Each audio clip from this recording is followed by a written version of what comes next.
Doctor Ram Puniyani जी की पुस्तक हिंसा, सांप्रदायिकता, मिथक और यथार्थ के पिछले एपिसोड में हम इसके पहले चैप्टर को समाप्त कर चुके हैं, जिसके तहत हमने जाना कि आधुनिक भारत में पिछले 4 दशकों में सांप्रदायिक राजनीति का बोलबाला कितना ज्यादा हो गया है और सांप्रदायिक घृणा को बढ़ावा देने के लिए मुस्लिम और ईसाई समुदायों के प्रति किस प्रकार सांप्रदायिक घृणा के चलते दुष्प्रचार किया जाता है। और ये सभी बातें डॉक्टर राम पुनियानी जी ने कई रिपोर्ट्स को साझा करते हुए इस पुस्तक में कोट करी हैं। तो अब हम आज इसके दूसरे चैप्टर की तरफ बढ़ेंगे। तो चलिए मेरे साथ। आभासी दुनिया के मेरे दोस्तों, शालिनी बोल रही हूं। जय भीम, कूल जौहार। तो इसके दूसरे अध्याय का टॉपिक है अल्पसंख्यकों के संबंध में गलत फहमियां, जो इस प्रकार है। तो आखिर क्या है ये गलत फहमियां अल्पसंख्यकों के प्रति? इसका पहला ही टॉपिक आज के समसामयिक मुद्दों के हिसाब से बहुत ज्वलंत है। सुनिए टॉपिक। मुस्लिम राजाओं ने हिंदुओं को अपमानित करने के लिए मंदिरों को जमींदोज किया।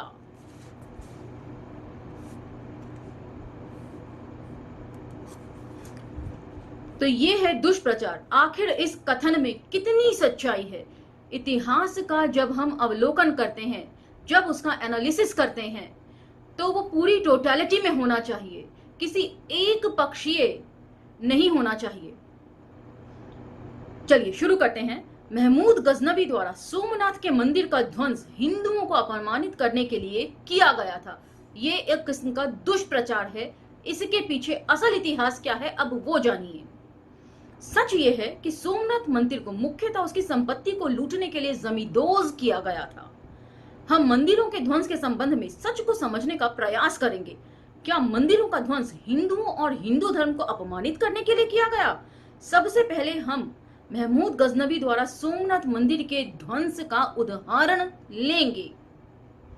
इस बात की प्रबल संभावना है कि महमूद गजनवी अफगानिस्तान के गजनी नामक शहर का राजा था। गजनी से सोमनाथ की यात्रा में उसकी राह में कई मंदिर पड़े होंगे। प्रश्न ये है कि उसने उन मंदिरों को क्यों नहीं गिराया?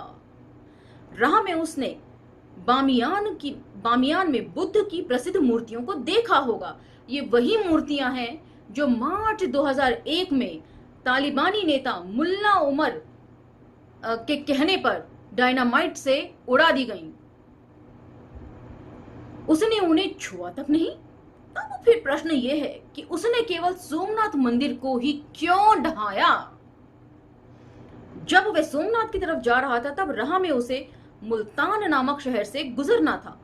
गजनवी ने मुल्तान के नवाब अब्दुल फत दौद को संदेश भेजा कि वह उसके शहर से गुजरने की इजाजत चाहता है।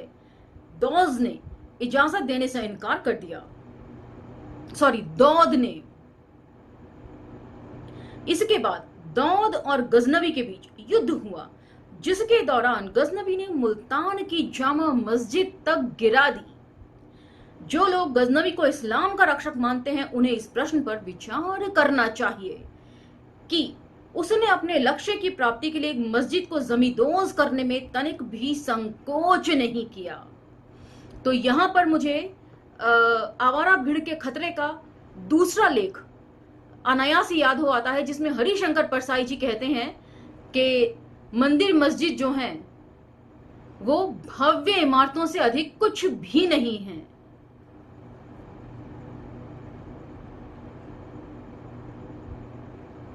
मुल्तान के बाद वह ठाणेश्वर नामक शहर की सीमा पर पहुंच गया, जहां आनंदपाल का राज था। गजनवी ने उसे ठाणेश्वर से गुजरने की अनुमति मांगी, जो उसने दे दी। अधिकतर लोग इस तथ्य से अनजान हैं कि सोमनाथ मंदिर को गिराने से पहले गजनवी ने वहां छुपी करोड़ों की संपत्ति को अपने अधिकार में ले लिया था। मध्यकाल में मंदिरों के पास अकूत संपदा हुआ करती थी, क्योंकि भक्त अपने भगवान को कीमती चढ़ावा चढ़ाते थे। ऐसा कहा जाता है कि सोमनाथ के मंदिर में जो हीरे जवाहरात, सोना और चांदी थे, उनकी कीमत 51 करोड़ रुपए से भी ज्यादा थी। ये उस जमाने में लगाई गई कीमत है। गजनवी ने यह सारी संपत्ति लूट ली। और उसके बाद गर्व से यह घोषणा की कि चूंकि इस्लाम में बुत परस्ती की इजाजत नहीं, यानी कि मूर्ति पूजा की इजाजत नहीं, इसलिए वह इस हिंदू मंदिर को ढहा रहा है। प्रश्न यह है कि उसने अपने रास्ते में पड़ने वाले अन्य मंदिरों को क्यों नहीं गिराया? उसने बामियान में बुद्ध की मूर्तियों को क्यों नष्ट नहीं किया? एक अन्य प्रश्न पर यह भी है कि अगर वह सचमुच इस्लाम का सिपाही था तो उसने मस्जिद को क्यों ढहाया? तो ये सारी बातें हैं जिनके ऊपर गौर करना चाहिए। जैसा कि मैंने पहले ही कहा कि इतिहास जो है वो टोटलिटी में देखा जाना चाहिए। अब उसके आगे और इंटरेस्टिंग बातें सुनिए। महमूद गजनवी की सेना में 1/3 सैनिक हिंदू थे। आखिर हिंदू होते हुए क्यों उन्होंने महमूद गजनवी को रोका नहीं सोमनाथ मंदिर पर आक्रमण करने के लिए? यह भी सोचनीय, विचारणीय प्रश्न है। और उसके 12 सिपह सालारों में से 5 हिंदू थे। उनके नाम थे तिलक, सौंधी, हरजन, रण और हिंद। सोमनाथ पर विजय प्राप्त करने के बाद उसने अपने प्रतिनिधि के तौर पर एक हिंदू को वहां का राजा नियुक्त किया और इसके पश्चात वहां जो मुद्रा जारी की गई उस पर संस्कृत में शब्द उकेरे गए थे। तो आखिर इन हिंदुओं पर कौन बात करेगा जिन्होंने अपने फायदे के लिए समय समय पर क्या हर दौर में क्रूर शासकों का या उन्मादी शासकों का साथ दिया, उनको सपोर्ट किया? तो ये सारे प्रश्न भी विचारणीय हैं। अब उसके बाद अगला टॉपिक है, किसी हिंदू राजा ने मंदिर नहीं तोड़े।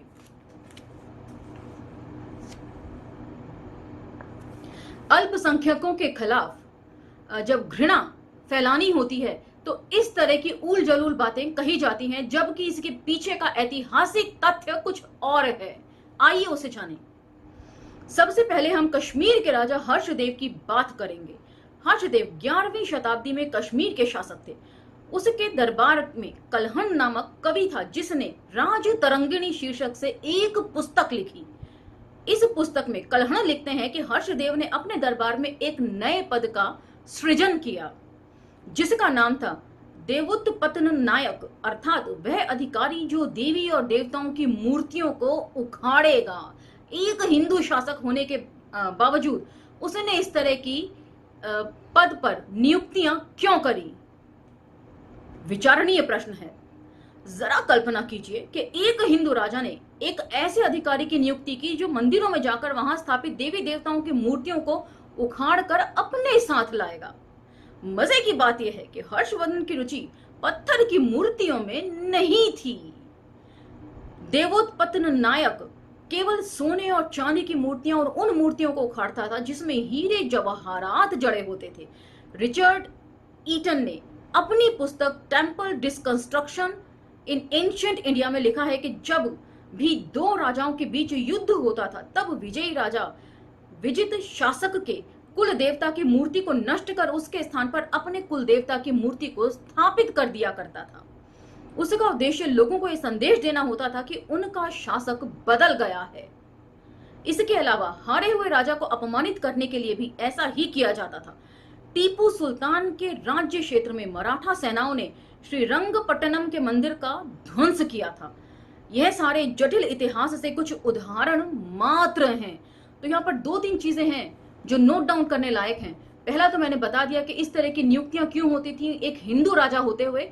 उसका जो एग्जाम्पल है, वो एक्सप्लेनेशन है, वो यहाँ पर पुनियानी जी ने लिखा है कि मात्र ये प्रचार करना कि शासक बदल गया है।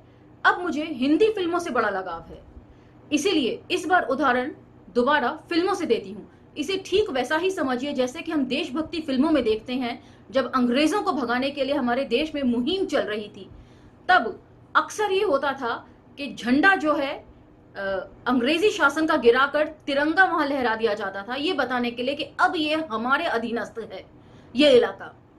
तो उसे इसी तरीके से समझिए। और